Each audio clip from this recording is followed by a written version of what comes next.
This bulletin proudly brought to you in association with Alex Campbell's Menswear.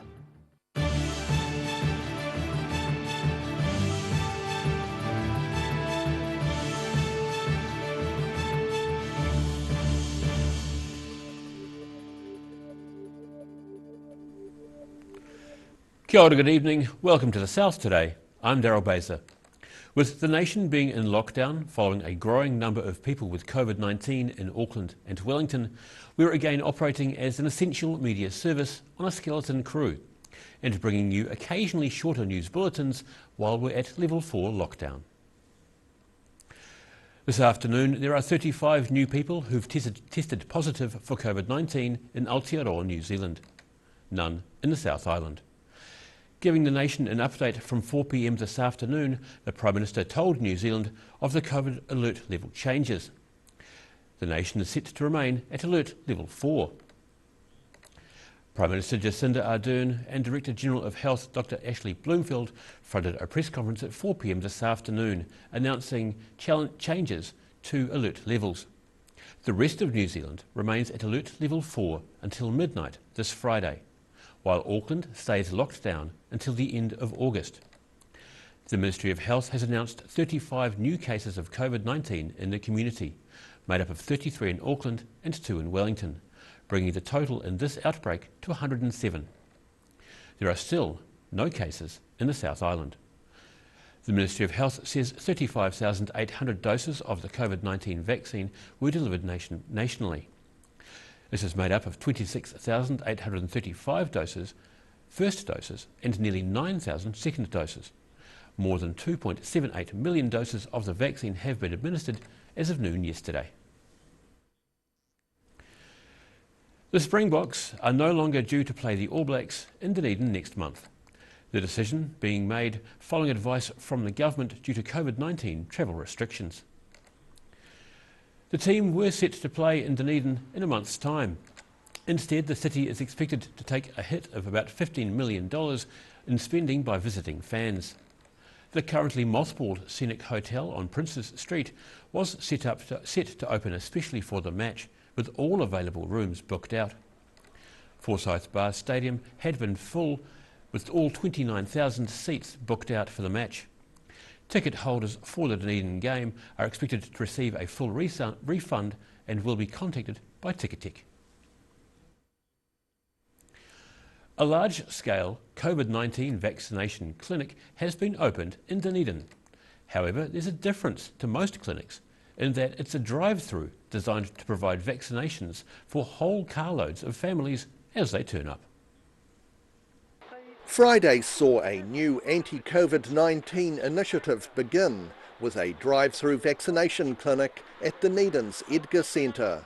The clinic is a collaboration between Southern Health and the Ngāi Tahu-owned Te Kaika Health Centre, with CEO Albie Lawrence saying it's designed to help families get vaccinated without actually having to walk into a clinic. So it's just to enable whānau and families to be able to come and stay within their car and they don't have to exit their bubble and they come and get a jab. Those we spoke to say it took only about 15 to 20 minutes of waiting to get their jab. I think they've got it very well set up, right from the entrance, and plenty of helpers showing us the direction to follow and telling us what the process was. So really, really awesome. I'm just glad to see it being done, to be honest. It's about time everyone sort of had the opportunity to get it. So as soon as I heard, I was down here. Lawrence is encouraging everyone over 12 years of age to get immunised against COVID-19. So anyone 12 years and over, we're encouraging them to come with their families, encouraging whole cars instead of just people singular in cars if possible. While the Te Kaika Health Hub only provides health services for Maori, Pacific Islanders and low-income families, the drive-through vaccination centre is open to all New Zealand residents. In Dunedin, the South Today. And still to come on the South Today, we talk with a Dunedin psychologist about the mental health impact of COVID-19 and how to stay mentally healthy. See you after the break.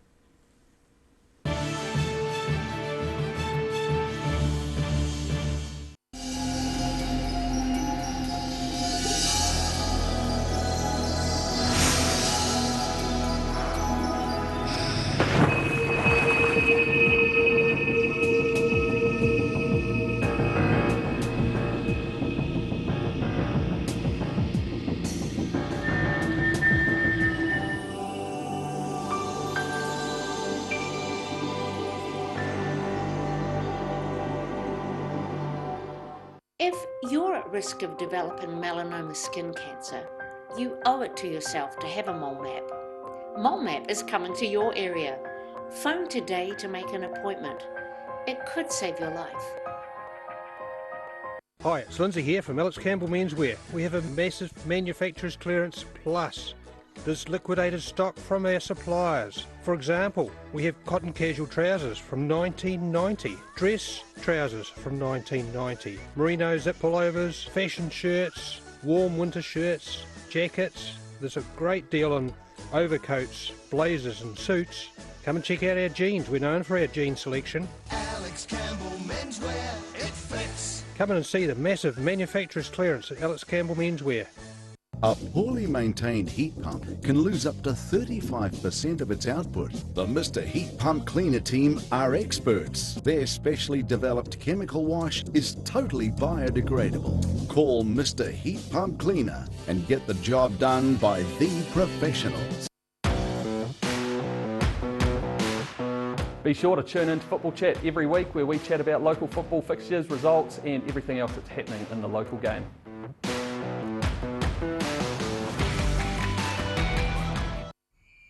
Ah, TV, our favourite babysitter. But it can be tough keeping up with what our tamariki are watching.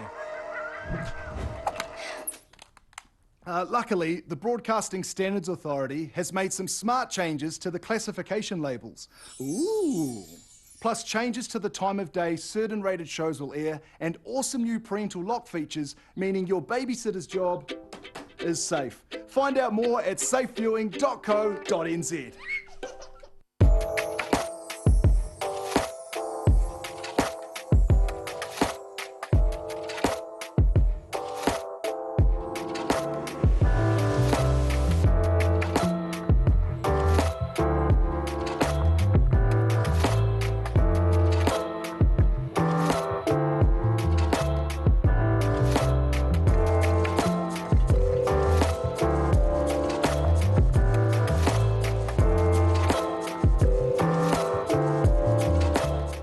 Inside are all sorts of innovations from all over China.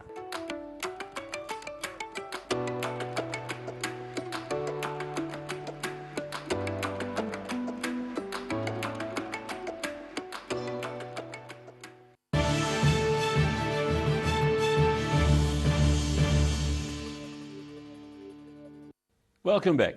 As New Zealand gets to grips with the country being in COVID-19 alert level 4 lockdown, some of us aren't coping too well. I'm joined now by Dunedin psychologist Kumari Valentine, who we spoke with at the beginning of the first COVID-19 outbreak. Kia ora, Kumari. How are you doing? Kia ora, Daryl. So again, once again we're in lockdown. Last time, many people's mental health was challenged. What can we do if we're feeling stressed?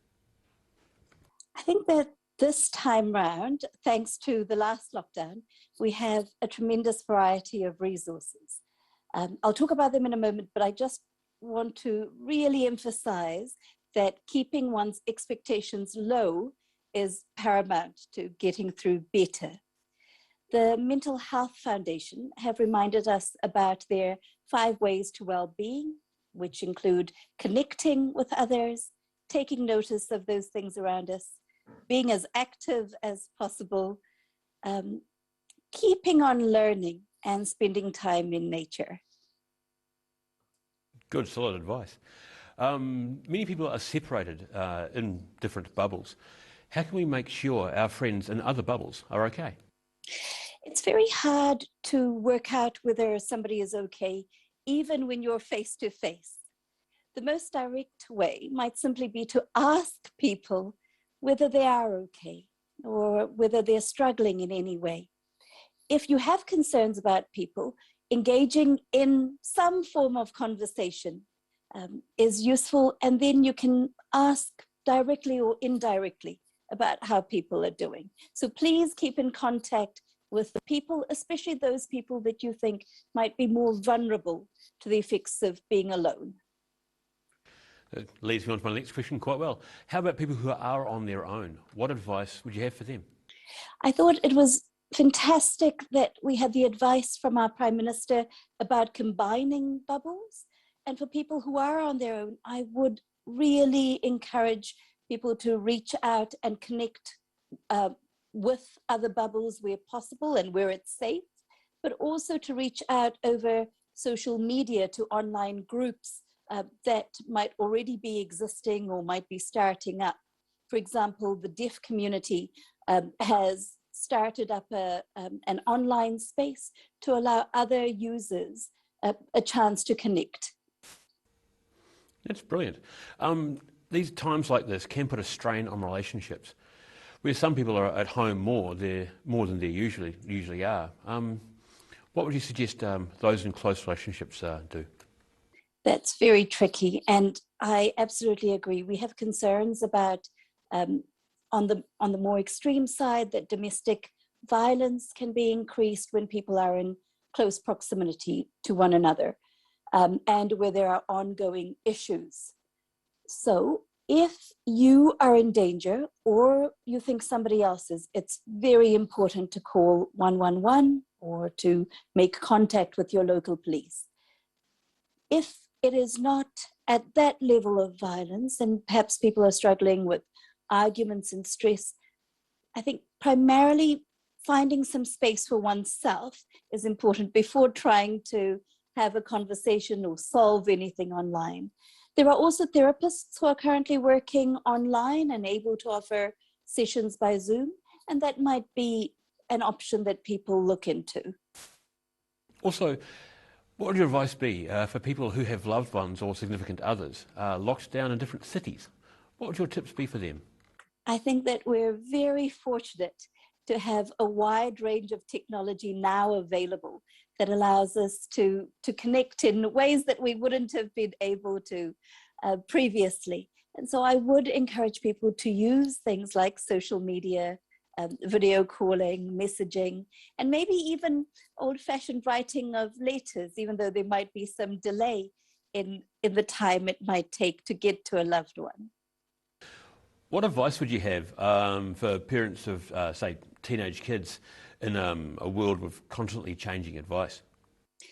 I think that this is a very difficult time to be a young person, and there might be very good reason to consult a mental health professional if you have concerns about your young person's mental health. Many of the resources relevant to older people and also young kids are relevant to teenagers. But what I would say about teenagers is to be very careful about the sorts of information that your child has access to. And you might need to limit the amount of information that they hear or the amount of screen time that they have. Teenagers, like all of us, benefit from having a set structure, and they might need their parents or carers' support in order to make that happen, as well as to have opportunities to relax. Once again, I would also advise keeping expectations very low for what you think your teenagers might be able to manage. There's a huge amount happening for them. Finally, please talk to your young people about what is happening and what their fears are. And sometimes simply having a conversation and being able to air things, even if not to fix them, can be useful. That is fantastic advice. Dr. Kamaris Valentine, many, many thanks for your time. All the best to you and yours during this time. Thank you very much, Daryl. All the best to you and your whānau.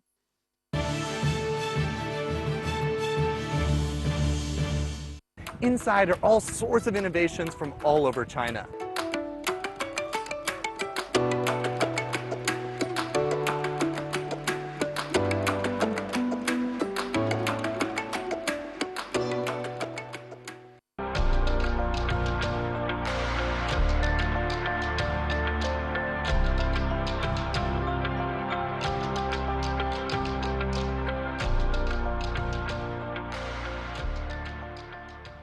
Hi, it's Lindsay here from Alex Campbell Menswear. We have a massive manufacturer's clearance plus.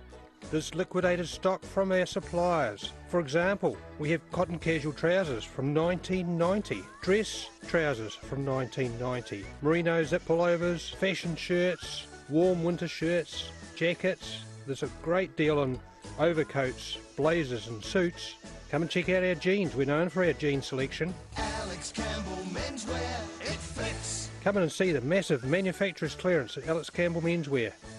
A poorly maintained heat pump can lose up to 35% of its output. The Mr. Heat Pump Cleaner team are experts. Their specially developed chemical wash is totally biodegradable. Call Mr. Heat Pump Cleaner and get the job done by the professionals. MTF Finance can help you turn the key on your next vehicle with a loan made just for you. TCs and lending criteria apply. If you're at risk of developing melanoma skin cancer, you owe it to yourself to have a mole map. Mole map is coming to your area. Phone today to make an appointment. It could save your life.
No mai anō, welcome back. The Environmental Protection Authority says that the dumping of construction material in the Clutha River near Balclutha earlier this year was the result of due process not being followed. The authority began an investigation after rubble was seen being dumped into the river in March by Andrew Haulage, who say they've been advised to do so by council staff. The findings say the council didn't permit the company to dump the material in the Clutha River, but it couldn't be determined whether the council did enough to inform its staff of their advisory limitations and need to disclaim that any advice they gave was not an authorisation. It was also found the environmental effects were minor, but the damage could have been greater if it hadn't been reported quickly by a member of the public. Time now for a look at what's happening in tomorrow's Otago Day Times. We welcome the Deputy Editor, Mr. Craig Page. Hey, Craig. Good evening, Daryl. No prizes for what we're all about tomorrow. I think it's COVID edition 6 or something like that since our latest lockdown. Of course, all of the country being advised today that they're going to remain in lockdown until at least midnight Friday and Auckland until Tuesday. So we've got plenty of reaction to that. We talked to some experts about what the government's going to need to see before Friday, before it considers dropping us down to at least level 3 in the South Island. Revealed today that there's something like 120 contacts isolating in the South Island from the cases in Auckland. Some of those include a real estate company which were up there for a conference at the weekend as well, and also of course Southern Mitre 10 staff who were also up there. So yeah, lots to do. A lot of people still waiting for tests to come back before everyone can feel a lot more comfortable. I know it feels a bit strange down this way with no cases, and we're all kind of wondering when we're going to get free again, but I guess it'll come in due course. I just got to be patient. We've been through to Lawrence today, where there was a pop-up vaccination centre that went a little bit country today. There were utes for miles, apparently, as they all flocked to a vaccination drive-through centre in Lawrence. So, yeah, good initiative, and the locals certainly welcomed it. We talked to a lot of people up there, and they were thankful for the opportunity to get their first shot of vaccination and, yeah, keep themselves safe. So, nice wee story there. Lots of utes. Anyone rock up on horseback? No, I don't think so, no. We've also got University of Otago is issuing an apology to students today. Some of them who headed home at the start of lockdown apparently received a letter telling them they were gambling with their futures at the university by heading home at the time. An email was sent to some first-year science, health science students, and they're pretty upset about that as well. Difficult decision, do you go home and spend it with family, or do you stay down here in flats and hostels as well? So, and a lot of them were in a quandary, and as they say, it was adding to the stress and mental health for themselves as well. So The university's moved pretty quickly now and apologised for that. So there was nothing meant in it, just almost a slip of the tongue, I guess, on that part. No doubt they'll think more closely about it next time. Travel, won't be doing much of that at the moment, but Lisa Scott took some time out in the Mackenzie country before lockdown. She did some fine dining and stargazing. She also described as one of the most romantic areas she's travelled to in New Zealand. So Daryl, tuck that one away for when lockdown's over, and you never know, you might be able to book yourself a spot there as well. So. Some of the places I've seen listed online, one would have to have a good bank balance. Yes, well, true. Hey, and plenty of sport as well. We're expecting a new draw for the Rugby Championship to be unveiled this evening. Of course, there's been a lot of drama in recent days about the All Blacks not going to Australia, and now they are going to Australia, and where that whole tournament's going to be played. Of course, the South African test for Dunedin's been canned as well. So the talk now that the tournament will take place in Australia and possibly Queensland with the main games. So yeah, we're expecting a draw out this evening, so we'll have full coverage of that in tomorrow's sports pages. And we'll just look at netball as well. It's 5 years since the New Zealand Australian sides went their separate ways and they abandoned the Trans-Tasman Netball Series. So we'll have a look at what impact. We thought it was going to be the end of the world for New Zealand netball, but we look back on that and find that it hasn't been all bad for New Zealand, because we are back on top over the two sides as well. So plenty of reading there. Pick up your paper tomorrow. All that and more. Thanks, Daryl. Thank you, Craig. Have a good night. Time now for a look at tomorrow's weather. Tonight's weather proudly brought to you by Mole Map. Beginning with the southern view, buds bursting on a tree in central Dunedin.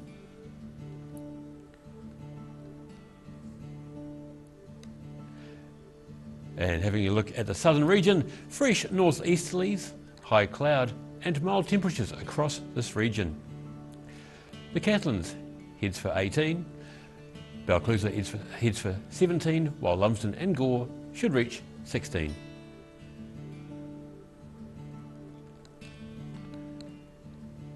Heading up to central Otago, gusty northerlies and cloudy skies for most areas here, with 16 in Wanaka, 15 for Queenstown, and it's due to be a nice pleasant 17 in Alexandra, while Te Anau can expect fresh northerlies, cloudy skies and 16 degrees.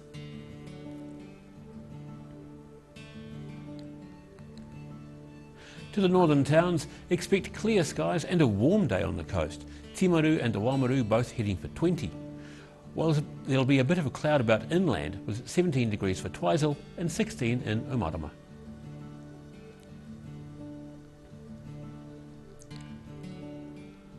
In Dunedin, there's a bit of high cloud around tonight with an overnight low of 9 degrees. Expect scattered high cloud and moderate northerly winds tomorrow, with a high of 19 and a low of 10. High cloud increases during Wednesday, with winds tending fresh, breezy northwest at times, a high of 18 and a low of 10.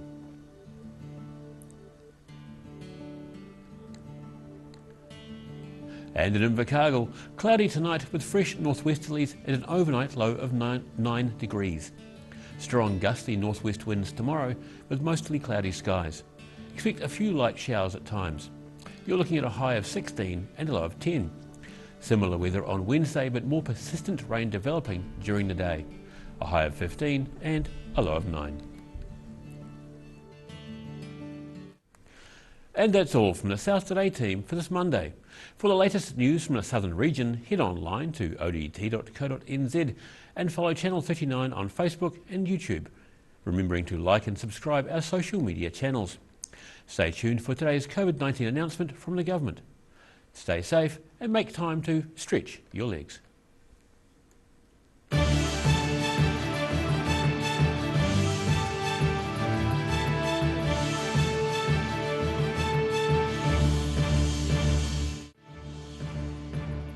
This bulletin proudly brought to you in association with Alex Campbell's Menswear.